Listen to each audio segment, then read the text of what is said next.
Hey y'all, it's KandidlyKelli and she's back.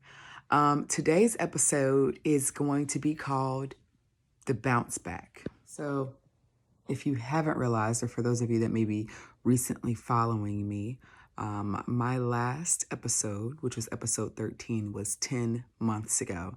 So I've been on a 10-month hiatus. 10 months.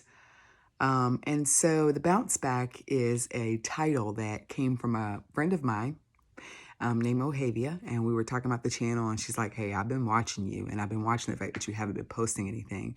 And we don't want to know about what you've been through. We want to know about the bounce back. And it's just kind of been hitting me and I hadn't really thought about it until today. I had some spiritual rest with God and I really feel like today is the day that I come back and talk about his goodness and his grace. Fast forward 10 months to now, I am separated from my husband, and it's been a long road. It's been a long journey. The blessing in disguise of what may seem like heartbreak to others is really being able to learn to love myself. It took me a long time to get there. It took me a long time to get out of shame and condemnation. I know those things weren't meant for me. For such a long time, I thought that I was super strong in my faith, that I had been the strongest that I had ever been. And one mistake showed me that I wasn't as close as I had been, that I really wasn't God's, because I so easily got away from who he called me to be. Part of the bounce back to me is talking about our old selves, our dead selves, and how we were brought back to life.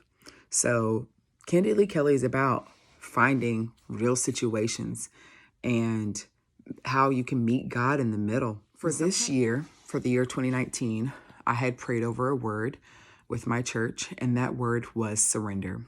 And I definitely see how that word played into in my life, because not only did I just like normally surrender those worldly things, but I surrendered a lot of other things as well. I surrendered my marriage. I said, God, I give this to you, whether I get it back whether I get it back or not. I said, God, I surrender my own dreams and ambitions to you. And now my career is the best that it's ever been. So in the midst of pain, it's quite the bounce back. And there's been lots of bounce back for me, and I'm so grateful for it. And I want to share it with you guys because I want you to know that your past doesn't define your story. The things that you've gone through, the things that you've thought, the life that you thought you would have that you don't have, don't let those things break you. Don't let the thought of those things break you. Instead, let those things help mold you. Let those things help you become your best self. I can tell you from my own experience that surrendering everything has helped me become my best self mentally, emotionally, spiritually, for my children, for even my relationship as a friend with my husband. I'm going to go to Ezekiel 36, verse 26.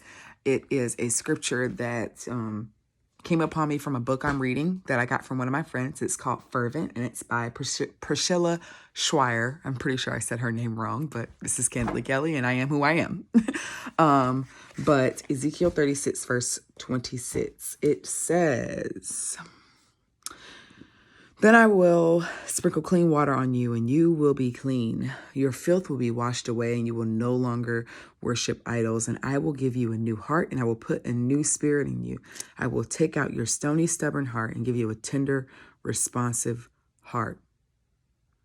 I will give you a new heart, and I will put a new spirit in you. So God took away my dead self, and he renewed it.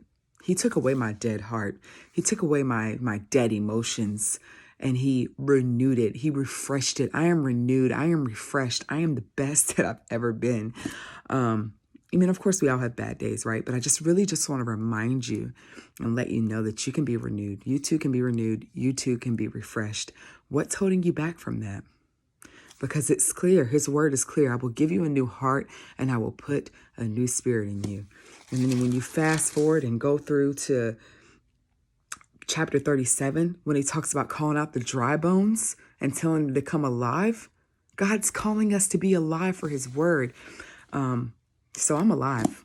I'm the best I've ever been. I've bounced back. I've bounced back from my pain. I've bounced back from my mistakes. I've bounced back from what some people may say, oh, she's going through the worst she's ever been. No, I'm not. I'm not. So what I want you to do is think about it, pray about it, and be about it. Have a blessed day.